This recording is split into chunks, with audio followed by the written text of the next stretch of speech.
Punching sharks is overrated. Ah yes, the classic just punch the shark in the nose tip. Sounds empowering, right? Until you realize your target is a moving, slimy torpedo with rows of murder teeth, and you are a panicking meat sack with poor aim and no underwater cardio. The logic goes like this. Sharks have sensitive snouts loaded with electroreceptors, so smacking it will stun them. Technically, yes, if you can hit the exact spot. But in reality, you're flailing in panic, visibility is garbage, and that shark isn't politely holding still for you like it's auditioning for a wildlife PSA. Also, fun fact, if you miss the snout, congrats, you just punched a shark in the mouth. Great plan. That's like slapping a bear and hoping it respects your confidence. Experts now say it's far safer to keep eye contact, stay vertical to look bigger, and back away slowly, which is not nearly as cinematic as Mortal Kombat, Ocean Edition, but hey, at least your limbs stay attached. Basically, if your first instinct is to throw hands at a shark, your survival strategy might need a patch update. Drinking cactus water will save you. Let's say you're stranded in the desert, sunburned, dehydrated, and dramatically whispering your last words to a mirage. Then, boom, you spot a cactus. Water, right? Just slice it open and sip nature's juice box? Wrong. So wrong. Most cacti don't contain crystal clear hydration. They're filled with bitter, slimy goo loaded with alkaloids that your stomach treats like a biohazard. You drink it. Your body says, EW. No. And now you're violently vomiting in 110-degree heat. Congrats. You're more dehydrated and now nauseous. Double kill. Some desert survival myths come from movies or old cowboy tales where the hero does something heroic and inexplicably doesn't die. But the real lesson is, unless you're Bear Grylls with a biology degree and an iron gut, maybe don't guzzle mystery plant juice. So yeah, cactus water. Less of a lifesaver, more of a self-inflicted stomach sabotage. Playing dead for every animal. You've heard this one, right? If you see a bear, just play dead. Classic. Except it wildly depends on the type of bear. And also your luck. Grizzly bear charging you? Sure, lie down, protect your neck, and pretend to be a sad, lifeless sack of regrets. Black bear? Playing dead is basically giving it permission to maul you. And polar bears? Oh no. No pretending. Polar bears aren't impressed by your acting skills, they'll just eat you anyway. Worse, this play dead tip has somehow bled into advice for every animal encounter. Snake? Play dead. Mountain lion? Play dead. Goose? Also dead. You'll just look like roadkill waiting for delivery. The truth is, every species behaves differently and freeze and flop isn't a universal defense move. Learn the actual behaviors for the creatures around you, not the one-size-fits-all advice that turns you into an easy snack. Nature doesn't care if you've rehearsed your Oscar-worthy death scene. Follow the river to safety. Sounds poetic, right? Just follow the river downstream and you'll find civilization. Like the river is some gentle, helpful tour guide leading you back to Wi-Fi and snacks. Except, no. Rivers do not care about your survival arc. You could be following that thing for days, winding through forests, swamps, cliffs, and if you're really lucky, bear country. And sure, rivers eventually lead somewhere, but so do airport conveyor belts. That doesn't mean you should lie down on one. Even worse? If you're dehydrated, exhausted, and trying to walk through dense brush or rocky terrain near a riverbank, you're asking for injury. Slipping, twisting your ankle, or falling into the current. That's not survival, that's a side quest called Accidental Drowning Simulator. Sometimes rivers lead to remote, uninhabited areas or steep canyons where you're even more isolated. And if it's the wrong season? Flooded crossings, mud, and mosquitoes the size of toddlers await. So yes, water is useful for hydration, orientation, and possibly signaling. But blindly chasing a river like it's the yellow brick road?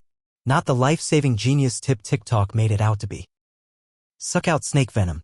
Ah, the classic Wild West move, someone gets bitten by a snake and their buddy immediately turns into a human vacuum cleaner. Heroic. Dramatic. Completely useless. Here's what actually happens. When a venomous snake bites you, the venom gets injected deep into tissue and quickly spreads through your lymphatic system. Trying to suck it out is like trying to remove ink from a sponge with a paper towel. You're not helping, you're just swapping spit and germs while wasting time. Also, unless your name is Dr. Sterile Mouth, you might just be introducing bacteria into the wound. And if you accidentally have a tiny cut in your mouth? Surprise, now you're getting a dose of venom. 2 patients, 1 bite. Efficiency. The real advice? Stay calm, immobilize the limb, keep it below heart level, and get to a hospital. Do not do amateur mouth surgery in the desert while yelling dramatic catchphrases. You're not in a movie. You're in danger. So no, don't suck. Literally. Build a fire in a cave. You're cold, it's raining, and you found a dry cave. Perfect place to make a fire, right? Sure, if you also want to accidentally suffocate yourself. See, fires need oxygen. Caves are often poorly ventilated. So when you light that cozy survival flame inside, it happily eats up all the breathable air while pumping out carbon monoxide, the silent ninja of gases. No smell, no warning. Just nap time forever. Even if the smoke doesn't take you out, it can signal animals deeper in the cave, like bats, bears, or things that look like they belong in a horror movie and do not want roommates. And if the cave is structurally unstable? Add heat and fire, and boom, landslide of regret. Bottom line, if you must shelter in a cave, build the fire outside, near the entrance. Otherwise, you're just baking yourself in nature's slow cooker. Rubbing snow on frostbite. Let's say your fingers feel like expired popsicles and someone tells you, just rub snow on it. That person is not your friend. They are chaos in human form. Rubbing snow on frostbitten skin is like pouring lemon juice on a paper cut and then punching it for good measure. When your skin is already damaged by freezing, the last thing it needs is more cold plus aggressive friction. What you're really doing is shredding fragile tissue while simultaneously deep freezing it further. It's not first aid, it's first-degree sabotage. The actual medical advice? Warm the area gradually. Use body heat or warm, not hot, water. Rubbing snow is something cartoons do. You, my friend, are not a cartoon. You're just cold and possibly in danger of losing a few fingers if you treat your hands like a meat tenderizer.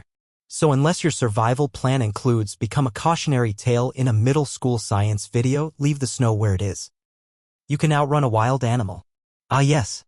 The moment you hear a twig snap and think, it's okay, I'll just outrun it. Spoiler alert, you won't. Let's run some stats. Average human sprint? Maybe 15 to 20 kilometers per hour for a few seconds. Now compare the two. A bear, 40 kilometers per hour. A moose, 56 kilometers per hour. A mountain lion, 80 kilometers per hour. A goose with nothing to lose, emotionally faster than all of them. Unless you're Usain Bolt and downhill with the wind at your back, you are not outrunning anything that hunts for a living. Even worse, if you run, you often trigger their chase instinct. So now you're not just jogging for fun, you're starring in a nature documentary called Snack on the Run. In most cases, the real survival move is to stand your ground, make yourself look big, move slowly, and speak firmly. Yes, even to a bear, apparently they respect confidence. So yeah, sprinting might make you feel like a hero for 3 seconds until you trip, scream, and become the protein option for that day. Eat anything animals eat. This one sounds logical. If it's safe for animals, it's safe for you, right? Wrong. So very wrong. Here's the thing. Animals have completely different digestive systems. A deer can eat some weird forest mushroom and be totally fine. You? You eat it and your intestines write a resignation letter. Birds can peck toxic berries with no issue. Goats can eat poison ivy like it's salad. Your stomach, on the other hand, throws a fit over gas station sushi, and that's technically food. Even worse, some plants are specifically designed to taste fine before they kill you slowly. So you nibble, feel confident, and then spend the next 6 hours becoming one with nature in a very uncomfortable way.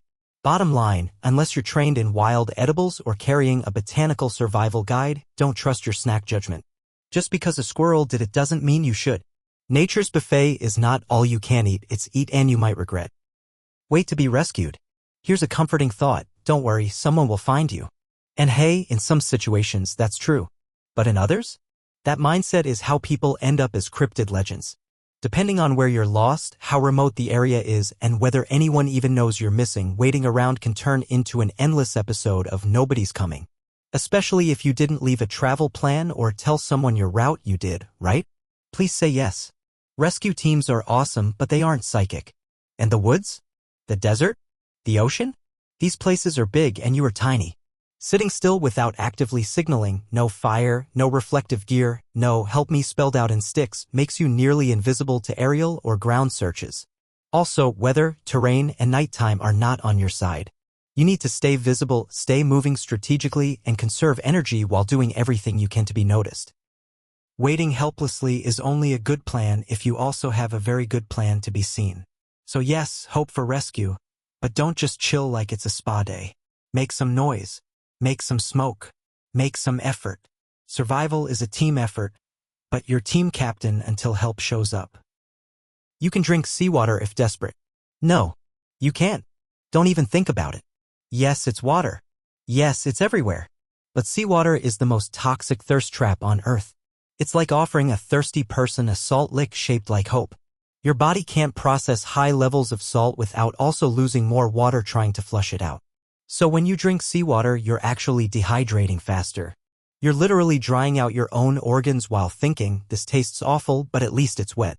Eventually, your kidneys panic, your brain scrambles, and hallucinations kick in right before things get fatal. So unless you have a desalinator, solar still, or know some DIY science magic, do not sip the ocean. Even if Tom Hanks made it look romantic. Fun fact, people have survived longer in the desert without water than those who drank seawater while stranded at sea. Moral of the story? Seawater isn't hydration. It's liquid betrayal. If you're lost, just keep walking. Ah yes, the confidence-fueled mistake of thinking, I'll just keep going, something has to be that way. Nope. That's how people go in circles, get more lost, and use up precious energy wandering into worse terrain like a confused video game character with bad pathfinding. The real move? Stop. Think. Stay put unless you know your direction, mark your trail, or have a compass and map. Random walking might feel productive, but it's often just panicked pacing toward dehydration. Also, panic walking leads to injuries. You trip, fall, twist something, and now you're not just lost, you're lost and limping, which is nature's way of saying game over. Building a shelter, conserving your energy, and sending signals, mirrors, fires, flares, big ground markings are often smarter than blind wanderlust.